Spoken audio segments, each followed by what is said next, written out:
All right, Chris Popper here in Bangor, and I'm joined by Coach Mark Shields in Bar Harbor as we get ready for our Allen Insurance and Financial Coaches Show. Coach, it's been a busy week. You've had a controlled scrimmage in Waterville. You've had two-a-days. You had the start of classes. It's a wonder you're even awake right now. Right. So I've been talking to Matt Haney, my principal, about this. Okay. And you're right. I think that maybe I'm gonna have to cut back on the teaching responsibilities so we can focus on winning football games. Did you Um, did you flash the ring? Hold on. That's all you have to do is say, Coach, because I mean, first of all, he should have some sympathy for you. Hold on. See, I've got the ring here. It's so big. It's yes. So did you just say, Haney, do you have a championship ring yet? And you know, you're not a new teacher. Just flash right. the flash the gold ball. Right. Right. Okay. So And to I'll start, excuse me, I'll just serve as a reference for next year when you're yeah. looking for a job. But Right. right, Right. yeah, Probably teaching somewhere else, or maybe not teaching anywhere. lobster, Um, so just real quick, I do have on my Allen in agency, Allen Insurance and Financial. insurance. Yep. So yes, we are wrapping up week 2 of the preseason. I think we're all pretty happy about that. We had our last morning practice yesterday, being Wednesday, and we were definitely happy about that, considering we had started school uh, on Monday. So yeah, so the kids are going to practice from 6 to 7:30 in the morning, school all day, and then practice 3 to 5:30 in the evening. So now that's over. So we're glad There, about that. yeah, there's some tired kids Yeah, and coaches. and coaches. And so we have our AYS barbecue tonight. So the varsity and JVs will practice from 3 to 5:30, and then we'll have a barbecue down by the alumni building at 5:30 with the AYS kids, and then we'll step on the alumni field from 6 to 7 and go through some drills and fun things with the AYS kids. And then, right, tomorrow night being Friday, we have the Golden Bucks of Bucksport coming to town for our preseason game. And then we will have the weekend off, practice on Labor Day from 8 to 10, break down some film on Bucksport and start looking at film on Gray New Gloucester. And right now we're in it. The regular season begins. Yeah, it's kind of crazy. How was the controlled scrimmage against Waterville on Monday? Yeah, I thought we had a nice showing. Waterville is a great team to scrimmage in the preseason because they're so well coached and they have tough kids, and they've been a tough opponent for us for the last Oh, 3 years. yes. We've beaten them once out of 5 games, so yeah, going down there was going to be super beneficial to us to play a program like them, and I felt they felt the same way playing us. And I thought overall both teams played really hard. Both teams did some really nice things. Both teams did some things that we definitely need to work on. Our team overall, I thought, you know, we're pretty much what I thought we were. We're more of a right now a ground and pound kind of team. Um, we did not have Jaron Beekert, our wideout, for Monday, so that he's a guy that obviously we can throw the ball to, and we did a lot last year, and we did work on some pass game, and I thought overall it looked pretty good considering it was week 1. So that's something we need to get better at. So we're more multi-dimensional on offense and defensively, I thought we played solid. Waterville has some nice athletes, and they had some kids that got out in space that gave us some problems. But overall, we left the field feeling like we were probably a better team before we stepped on the field. Who did you, or have you named a number one quarterback, or is that in flux? What do you do? Are you being Gerard Mayo and keeping that close to your vest. What are we doing there? Yeah, I think you and I both know I'm not smart enough to do that, Chris.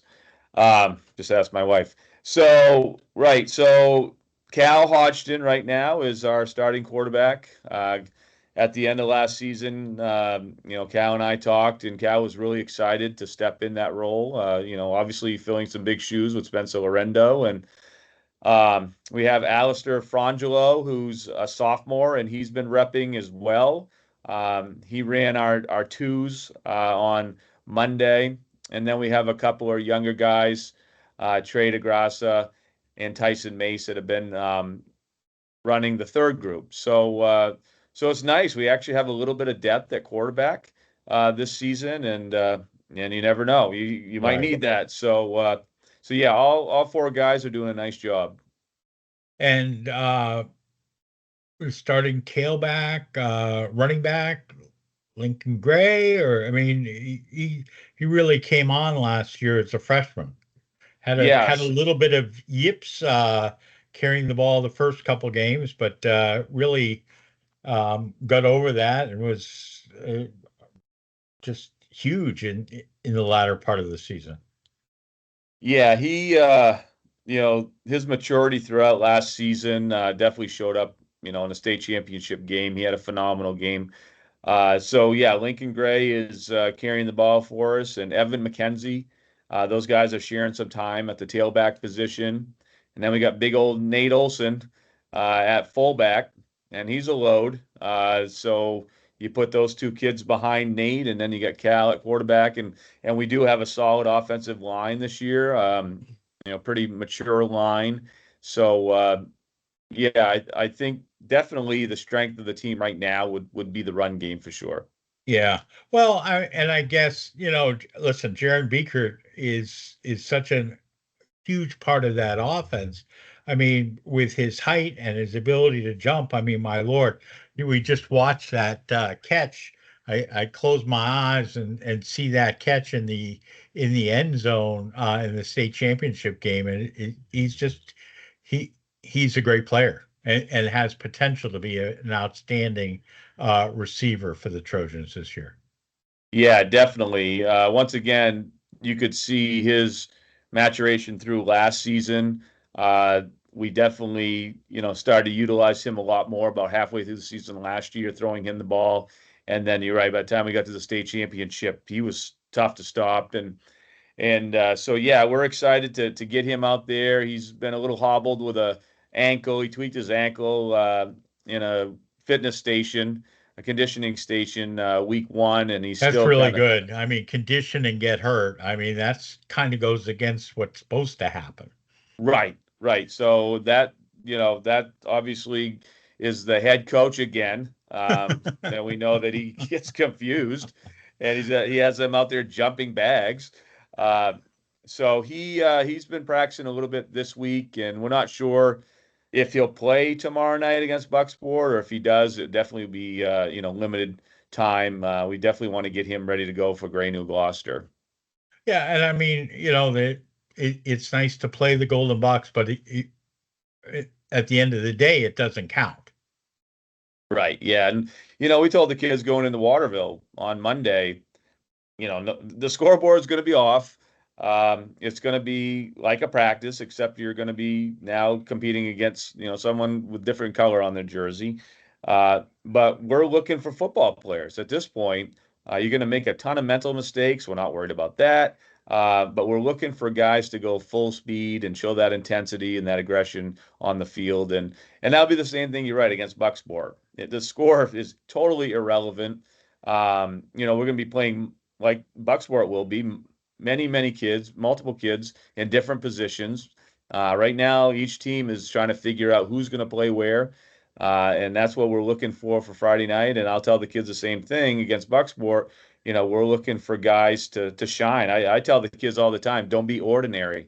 Don't be ordinary. If you're ordinary, then you're not going to stand out. So show us something, be extraordinary. So hopefully the kids, come out and play hard against Bucksport. The score is irrelevant, and hopefully we come off the field injury free. We all know that special teams is such an important part of football, especially an 8-man football. I mean, when you all of a sudden, if you score and then kick off and let somebody rip off an 90-yard return. I mean, not only is it demoralizing, but you put your offense right back out there. What are you doing for kickoffs this year, and how has practice gone for the special teams? Yep, that's a great question. So Nick Grant did the special teams the last few years, and then Nick stepped down, and now we have Elias Byrne, and Elias has taken over that, and he's done a great job. He's he's invested a lot of time into that, and he's really excited about it. So the way we break down our practices is such that when we start preseason, we'll have our morning practice, as we talked about, 6 to 7:30, and that's typically conditioning, and then we go right to special teams. So we work on special teams first before we work on any offense, any defense. So we make that a priority, and then now that we're just practicing in the evening, that will be the first thing we do after we warm up. Once again, that's the priority. I tell the kids all the time that special teams are, like you said, are game changers. It's momentum changers. Someone busts a long kickoff or punt return, or you snap the punt over, or the snap goes over the punter's head, or what have you. And those are momentum shifts. And I tell the kids, you hear professional coaches after games, they'll do interviews and say, "Well, coach, what happened today? Why'd you guys, how'd you lose the game?" And a lot of times it's turnovers and special teams is what coaches will say. So yeah, so we've been working on that. Friday night against Bucksport, I talked to their coach or emailed with him earlier this week, and we both decided that we want to do special teams, but they won't be live. So hopefully we can get our teams out there lined up properly, that sort of thing. Punt wise, I'm thinking we are going to punt the ball away, but they'll probably fair catch it. So we do want to at least get the teams on the field, because, as you know, come a week from Friday, the Gray New Gloucester Patriots will be here, and we'll have to be ready to go on special teams. Yeah, and we've called too many games where, all of a sudden a kick is returned against MDI, and it's such a momentum changer. Or, we've seen where balls cannot get snapped properly back to the punter, and what would have been decent field position for the MDI defense becomes a great offensive field position for the opponent. Yep, absolutely, Chris. And now they have the momentum. I mean, the first kickoff of the game against Waterville, and we went into Waterville last year thinking maybe this is the year we can beat this team. I don't know. And we kicked the ball off to start the game, and number 22 for Waterville does a couple zigzags, and boom, he's gone. He's in the end zone for a touchdown. Yeah. Look at the clock, and I don't know, 5 seconds had run off, and they're already up 6-0 with the momentum. So it's huge. You're right. And the other thing we talk about with special teams is doing your job, not trying to do too much, because if you get out of your lane going down the field, all of a sudden with 8-man football, that gap creates such a hole that someone who's got a little bit of speed, and maybe even someone such as myself, not go there, but I mean, can break through. Yeah, yeah, it's all about lane integrity. You think about the kickoff team and maintaining that lane integrity. Same with the punt, really. I mean, Elias has done a nice job comparing kickoff and punt.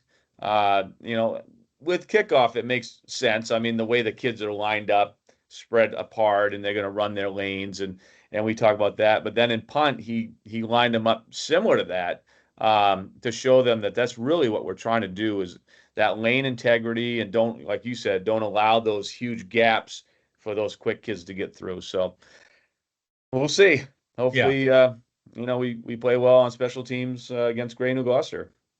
absolutely. Um, talk a little bit about the trip over to Scudic and how that went. We had great weather, a little chilly. It was phenomenal. Yeah, You're right. The weather was amazing. I remember at the end of the night, we're around the fire pit because it was at that point it was almost midnight.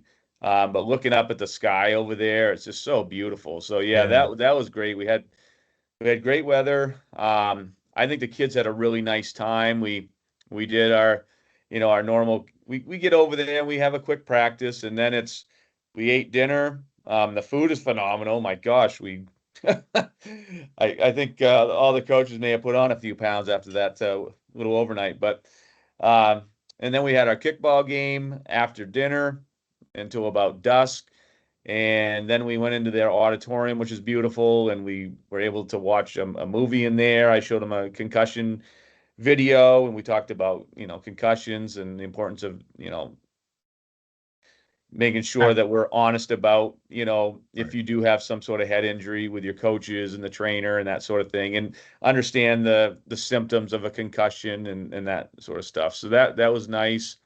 And then, like I said, we ended up doing the campfire at the end of the night, and there was all kinds of chocolate and marshmallows, and it was all over their faces. And yes, teenage boys around a campfire for It's an it's a hour. good thing Iowa, with beards and s'mores Yeah, and no good, diabetes. No, it's not no good at good, all. no Not good. good at But all. yes, I think there was some real nice team bonding that went on. Um, so it was actually a really really fun night. Talk a little bit about the MDI tradition. The boys wear their jerseys tomorrow, or you hold off and wait till next week against Great New Gloucester. Yeah, so I'm gonna pass out their jerseys tonight to them before practice this afternoon, and then yes, they should be wearing them in the building tomorrow. That's a long time tradition of football. Maybe unlike other sports, you don't typically see that, so it is It's cool to see hard the to kids. wear a wrestling singlet in the winter at school, or a Yeah, basketball jersey when yeah, yeah. 20 degrees out. Right, right. So, Just saying. um, yeah. So it's a little bit easier for us. That's true. It's a little warmer, and they actually are like shirts. So, Right. um, so yeah. So they'll get their uniforms tonight, and we'll build the roster. And yeah, we're off and running tomorrow against Bucksport. And we have picture day next week, and Oh yeah, it's hard to believe that it starts. just like that. I know. I know.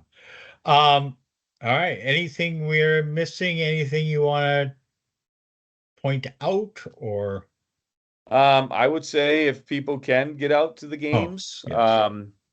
I know the Bucksport game is a preseason game, but it should be a fun game to watch. Bucksport, a lot of tradition over there, and I Weather think should be great tomorrow night. yeah, it's gonna be a beautiful evening to watch a little football, and then definitely a week from Friday, we need to get as many people out here as we can for the Gray New Gloucester game. I know that the band had a was practicing and had like a little boot camp as well. So I think that they will be in mid-season form at the beginning of the season. So that'll be good to see and hear. Yes, absolutely. And I think you and I have said this before on this show that it really feels like football when you hear the band out there. It Yeah. just does. So, And I noticed in the weather forecast that, my goodness, Monday night, Labor Day, they're talking about lows in the upper 40s at night. So we're going to go from, oh my gosh, it's so hot to, yeah, maybe we'll wear long pants. Dan Vibert might, no, he won't wear long pants till, I mean, probably not. No. he wore shorts straight through into November during the championship game last year. Yeah. We're all bundled up and Dan's I don't get there it. and Yeah. yeah, Being a Floridian, that doesn't make a lot of sense to me. You'd think he'd be cold, but it's counterintuitive, but I Dan guess. has, yeah, Yeah. He's a unique individual. Let's just he say that. is. Well, and it's hard to believe, but I think he said that this is now his 10th year or something at the high school, and Wow. MDI was one of the first to have that full-time trainer, and what a difference it made. And Dan's done so much with all the students, and not only in season but out of season and getting them ready, and it's really made a huge difference. Yeah, it's been a game changer having him because he's working to get kids back on the field quicker. Normally, if a player gets injured in any sport, you're going to go maybe to your doctor, and then they're going to evaluate you, and then you might have to come back in 2 weeks, and all the while Dan's evaluating the kids every day and giving them treatment to try to get them back quicker. So it's been phenomenal. Yeah, absolutely. All right, Coach. What time you'll be breaking down film over the weekend, right? In preparation for Monday. No rest, no holiday weekend for Coach Shields and the coaching staff. No, absolutely not. Yeah, that will be most of my weekend breaking down film on the Patriots of Gray New Gloucester. All right, Coach. Thanks very much. Good luck on Friday night, and then we will be down there Friday. Oh, the one thing we want to point out too is that kickoffs this year, all the home games are at 6 o'clock. So, you want to make sure you adjust that. Normally, kind of been at 7 o'clock, but I think the move got made last year to an earlier start, and definitely all the games this year, home games, and I think all the games except one, are at 6 o'clock as well. So we'll have the game on the internet, WDEA.am. You can listen on your free downloadable app on your smartphone, on any Alexa enabled device, and we'll be on the internet until the Red Sox season is over, and then we'll go on the radio. Hopefully deep into November. That's the plan. All right, Coach. Have a great day. Thanks so much. Thanks, Chris.